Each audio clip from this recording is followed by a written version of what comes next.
दिनेश कुमार ने Asia cup 2015 में bronze medal जीता है और नेशनल में भी ब्रॉन्ज मेडल जीता है।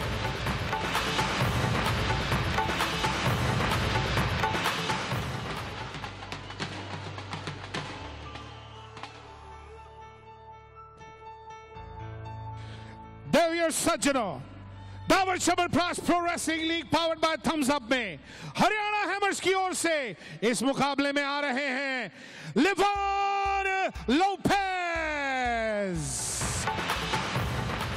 क्यूबा के लिवान लोपेज गोल्ड मेडल विनर है 2011 के, सिल्वर और ब्रॉन्ज मेडल जीता 2013 और 14 में। एक बहुत ही दिलचस्प मुकाबला होने की उम्मीद। इताती अजीजुल्ला इस मैच के रेफरी, तैयार शुरुआत करने की इस मैच के लिए। कमेंट्री बॉक्स में मैं हूं रमन बनोट और स्वागत अयाज मेमन और मनोज जोशी का। धन्यवाद रमन। और यहाँ पे मेरे ख्याल से दिलचस्प बात यह है कि इवान लोपेज 33 वर्ष के नजर तो नहीं आते, लेकिन क्यूबा से अक्सर हम देखते हैं कि बॉक्सर्स आते हैं मनोज, यहाँ पर पहलवान। जी हाँ, बिल्कुल अयाज, आपने बहुत अच्छा पॉइंट उठाया है। और मैं ये आपको बता दूं कि इतने अनुभवी हैं कि एक बार भारतीय दल 2008 में क्यूबा गया था और वहां पर सुशील और योगेश्वर को अभ्यास इसी पहलवान ने कराया था। तो अनुभव है इनके पास, देखना यह है कि क्या उस अनुभव को भुना सकते हैं लिवान लोपेज। और मैं तो ये कहूंगा कि ये अनुभव और युवा जोश के बीच में ये मुकाबला है। युवा जोश इसलिए कि दिनेश कुमार जो है अब तक जूनियर लेवल की प्रतियोगिताओं में ही अपनी उपस्थिति दर्ज करते रहे हैं, चाहे वो एशियन जूनियर में उनका इस साल कांस्य पदक हो, चाहे वर्ल्ड जूनियर में उन्होंने पार्टिसिपेट किया हो इस साल 2015 में, और एशियन कैडेट के वो स्वर्ण पदक विजेता है, वर्ल्ड कैडेट में उन्होंने रजत पदक हासिल किया। तो यहाँ पैत्रा और पैत्रे के साथ परिवर्तन, और यहाँ पर एक पैसिविटी, यहाँ नियम के अनुसार यदि पहले 2 मिनट तक कोई अंक नहीं बटोरा जाता तो ऐसी पैसिविटी के बहुत मायने हो जाते हैं। रवाना, एक तरह से देखा जाए तो 20 लाख प्राइस था लोपेज का, केवल 4 लाख दिनेश कुमार का। आंकड़े से अगर आप जाएं तो ऑड्स ऑन फेवरेट लोपेज ही बनते हैं, लेकिन कुश्ती है, कुछ भी हो सकता है। बिल्कुल, क्योंकि अनुभव है लिवान के पास, इसी वजह से उनकी बोली की जो बेस प्राइस थी वो काफी ज्यादा। याद रखिए विश्व चैंपियनशिप्स में ब्रॉन्ज पिछले साल इन्होंने जीता था, पैन एम गेम्स के अंदर ब्रॉन्ज था इनके नाम।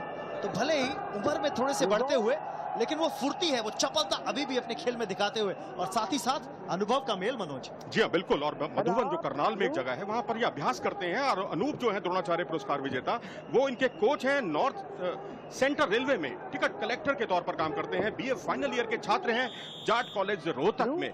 यह बात करें दिनेश कुमार की। जी हाँ, बिल्कुल। और इस बीच पहला अंक इस मुकाबले का बटोरने में कामयाब रहे हरियाणा के पहलवान लिवान लोपेज। शुरुआती क्षणों के अंदर, पहले ही मिनट के अंदर लिवान लोपेज ने पहला अंक बटोरा था जब बाहर कर दिया था घेरे से दिनेश को। इस समय थोड़ा समय लेते हुए ऐसा लग रहा है जैसे भापने की कोशिश कर रहे हैं यहाँ पर, और अब डोमिनेट करने की कोशिश अपनी अपर बॉडी स्ट्रेंथ का इस्तेमाल करते हुए लिवान। और काफी अंदर घुसकर लड़ते हैं, तकनीक बहुत अच्छी तरीके से लगाते हैं लिवान लोपेज। और यही उनकी सबसे बड़ी खूबी। हेमंत दुआ जो कि जीएमआर ग्रुप के, जीएमआर स्पोर्ट्स के सीईओ, जी हाँ, दिल्ली डेयरडेविल्स जो क्रिकेट टीम है उसके सीईओ हेमंत दुआ वहां पर मुकाबले का मजा लेते हुए।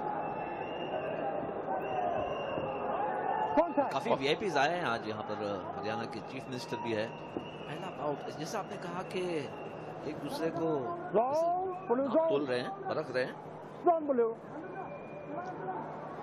और अयज ऐसा लग रहा है कि जैसे अब अपर बॉडी स्ट्रेंथ जो है लिवान लोपेज में काफी ज्यादा, उसका फायदा उठा रहे हैं, लेकिन थोड़ा ऑफ बैलेंस करने की कोशिश कर रहे हैं। वहीं दिनेश युवा है, ज्यादा चपलता है इनके अंदर, इसलिए तेजी दिखा के वो अपर बॉडी की जो स्ट्रेंथ है उसको निगेट करने की कोशिश करते हुए, लेकिन यहाँ पे खतरा। और ये लक्ष्मण रेखा जो होती है उसको लांधा उन्होंने, और यही उनके लिए आत्मघाती साबित हुआ। सुजीत मान और साथ में ज्ञान सिंह पूर्व ओलंपियन टीम के साथ जुड़े हुए दिल्ली वीर की टीम के साथ, और 3-0 की अहम बढ़त हो गई है हरियाणा के लिवान लोपेज के पक्ष में। जहां तीनों बार देखें तो बाहर धकेला था घेरे के। इसी के साथ पहला राउंड समाप्त होता हुआ इस बाउट का। हरियाणा हैमर्स बनाम दिल्ली वीर, और इस समय हरियाणा हैमर्स का पलड़ा भारी। 3-0 से पहले राउंड में बढ़त ली थी लिवान लोपेज ने, और अब देखना यह है कि क्या अपना लोहा इस दूसरे राउंड में भी मनवाते हैं या नहीं दिनेश कुमार के खिलाफ। और बड़ी सूझबूझ की यहाँ पर चाल चल रहे हैं लोपेज। टेक्निक बहुत सही। मनोज हमें आज बताएंगे कि किस तरह से ये मुकाबला जो है अब तक के छीना है। देखिए, बहुत फ्लेक्सिबिलिटी है उनमें, बहुत क्षमता है, पावर गेम खेलते हैं मूलतः दिनेश कुमार, लेकिन अब तक जूनियर लेवल पर ही उन्होंने ये सब अपने झंडे गाड़े हैं, अपना परचम लहराया है। सीनियर लेवल पर उनकी जो पहचान है अभी वो अभी होनी बाकी है, लेकिन यहाँ पर उन्होंने अपनी मौजूदगी का एहसास जरूर कराया है, लेकिन फिलहाल उन्हें पहले अंक की दरकार। और देखिए 3 अंक से आगे है लिवान, इसलिए आपको बड़ा पैंतरा अपनाना पड़ेगा दिनेश को। समय ज्यादा नहीं बचा है, याद रखिए लगभग 1 मिनट का समय दूसरे राउंड में निकल चुका है, 2 मिनट बाकी। एक अंक अगर करके बटोरने की कोशिश करेंगे तो शायद समय कम पड़ जाए, तो कोई एक अटैक करना पड़ेगा, कोई एक बड़ा पैंतरा लगाना ही पड़ेगा उनको। और यही शायद सीख भी दी होगी टेक्निकल उनके जो सहयोगी बेंच है, कोच ने, एडवाइजर्स ने। चलिए अब दाव लगाओ। जी हाँ, निश्चित तौर पर मैं तो कहूंगा लिवान लोपेज ने साबित कर दिया अब तक कि ओल्ड इज गोल्ड। जो ओल्ड है वो हमेशा गोल्ड होता है, वही सबसे बड़ी उनकी पूंजी है, और यही उनकी सबसे बड़ी खूबी भी है, क्योंकि भारतीय पहलवानों को, सुशील और योगेश्वर जैसे पहलवानों को वो कोचिंग भी दे चुके हैं क्यूबा में। तो ये तो बताता है कि कितने बड़े रेसलर है। यहाँ पर ग्रिप ही नहीं मिल रहा है दिनेश को। बहुत कोशिश की अपर बॉडी से कुछ पैंतरा लगाया, लेकिन कामयाब नहीं, सफल नहीं अब तक।